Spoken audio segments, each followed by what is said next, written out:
This is how to uninstall the ABS module from a 2013 Dodge Dart and hopefully replace it with a new one.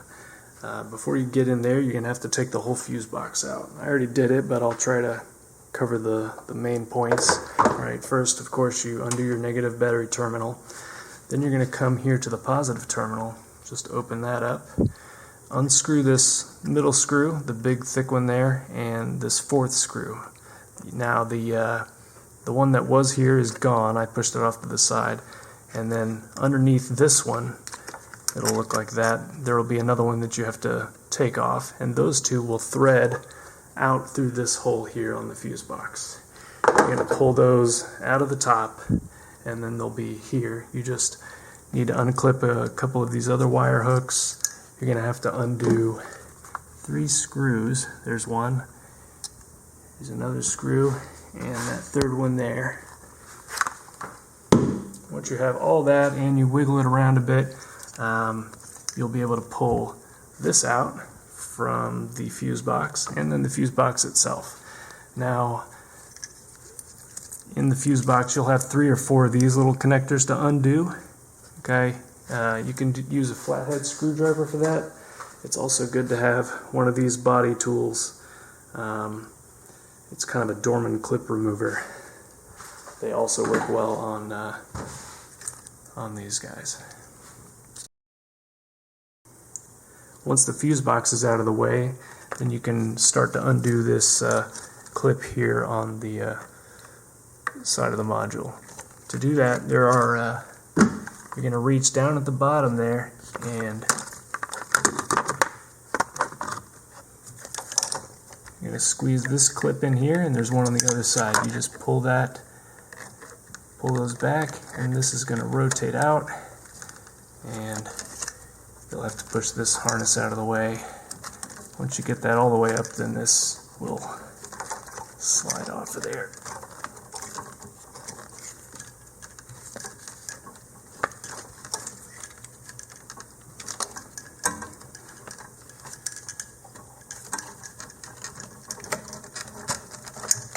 There we go. And yeah, that'll just sit there. So before you get started with undoing the brake hoses and all, you're going to want to use a brake holder. What I did is just took a crowbar and clamped some vice grips on there, put it up real tight against the seat, and that's been holding the brake down. I even left that overnight, and it's still there. So yeah, once you do that, then you can get to taking off brake hoses from the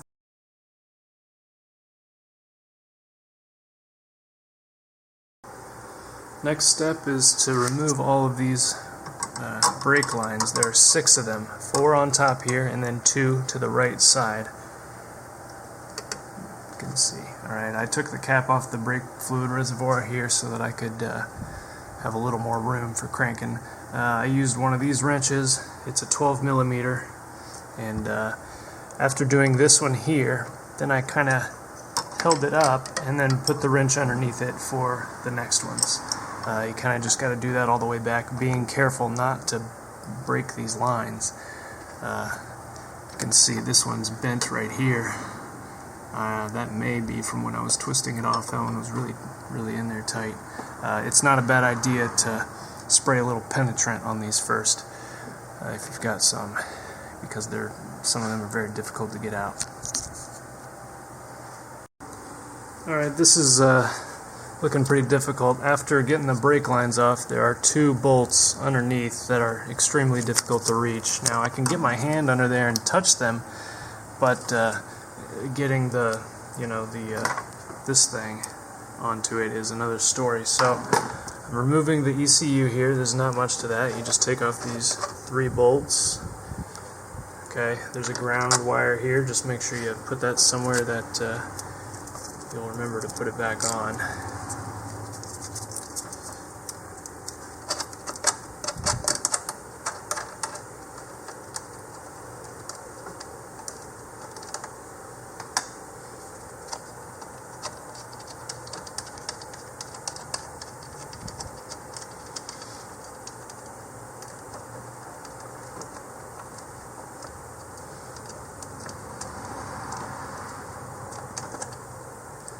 So I'm hoping that having this off will make it a lot easier to get my hand down in this. And there you go. Not bad. Certainly easier to reach now. So just to recap, I took out the ECU, was able to get my hand all the way underneath the module there, and what I did first is I took this little this T30 and first loosened those two bolts underneath with it still attached, and then once it was loose, they're not hard to get loosened up, then I just took it out and finished the rest by hand since there's not room to really turn that around much. So right now I'm just finishing undoing those two rear brake fluid lines, and then we will see if this thing will come out without having to remove the master cylinder.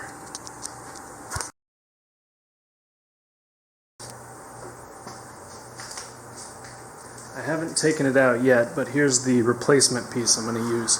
So once I got all the brake lines out and these two bolts off, okay, there's still this little nub here going into the bracket underneath the module. In order to get that out, I took a really long screwdriver and I worked it underneath here and then kind of pried it out. So now we've got it loosened up, and I'm going to try and take it out of the car. There it is. So the trick was to, in its little space, turn it upside down. Okay, then you're going to have to pull these big wire harnesses out of the way, and I managed to just kind of pull it out this way.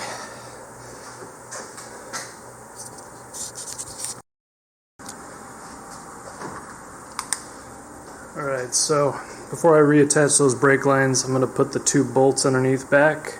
Here's what they look like. This is that T30 head.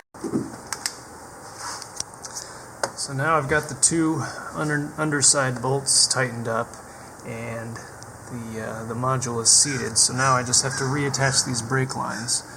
Okay, note this configuration. Might be able to, once I'm finished, I'll get a shot of it.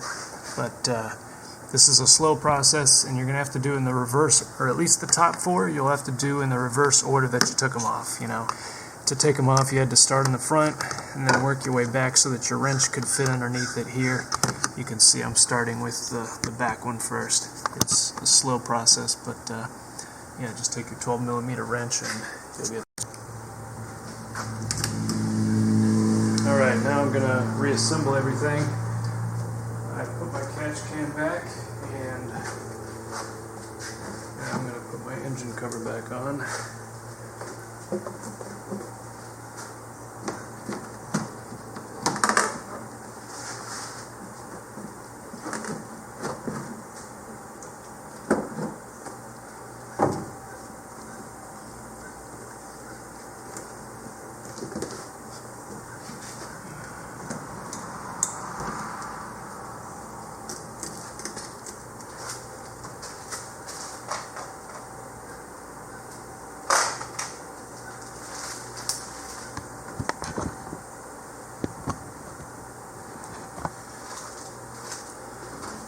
This bolt is an 8mm.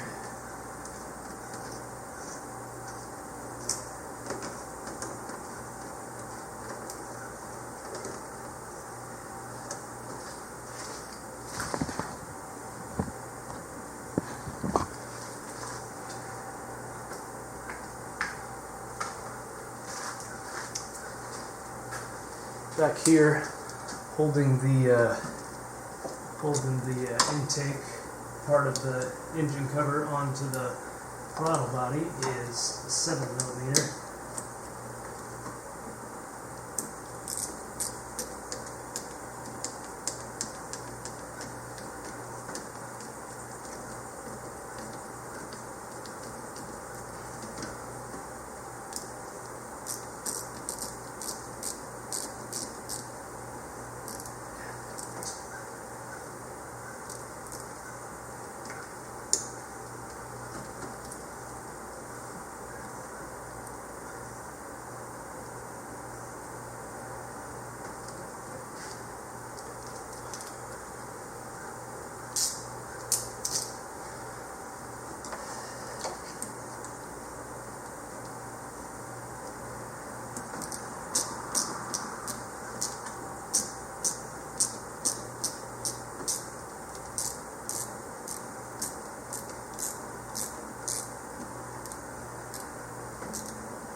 Alright, don't forget to plug in your little sensor here.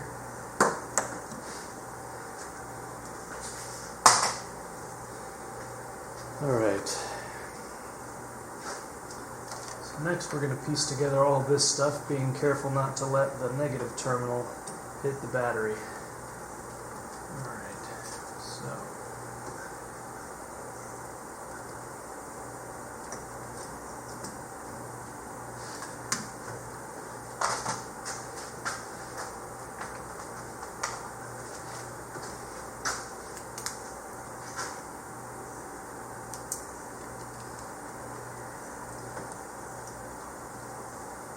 tightening this down, you just use a 10 millimeter.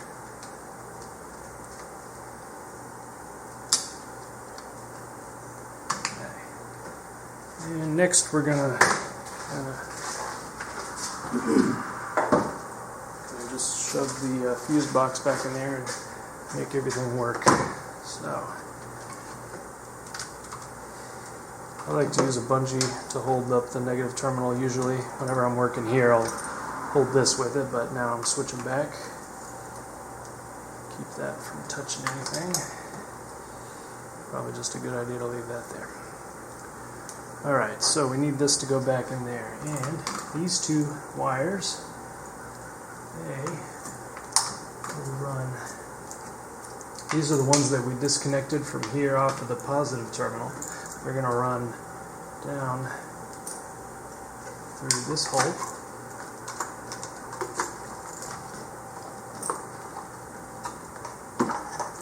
Just gonna shove everything in there and should come together. Make sure you keep these little connections up above. And if you look down below, there's a, we've got one of these little clips that's going to slide into a hole. That hole is right around the side here.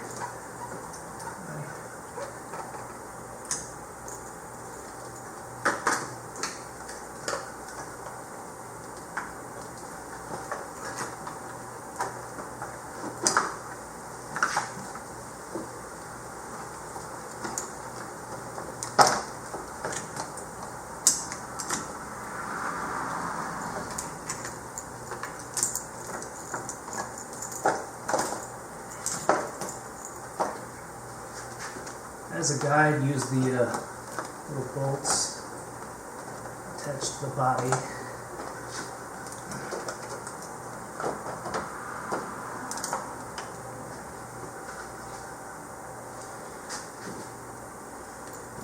And we're going to start hooking these back up. There's a good chance you can see the kind of discoloration on here. You can see that this one went below and this one went right on top of it, so that's how these go here. Tighten that down in a minute. And that little fourth one there goes right back. I'm going to slide this clip into the side here. And there's one. And there are a couple other clips here. Okay. Looking for one. Here we go. This one. Just got this clip. Goes into there. Okay, and then this little piece slides into that hole.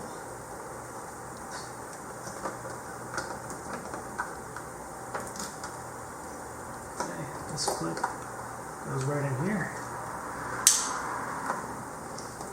I believe that's all of them.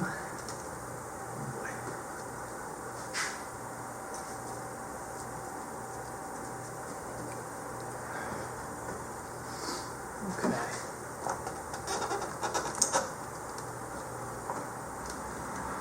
Down here, got another one of these little clips to slide into a hole, and then just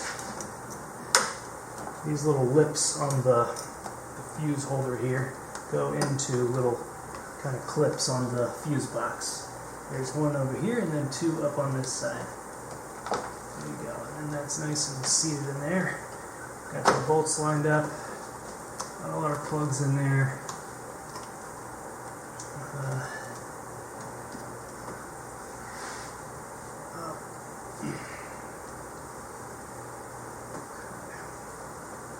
think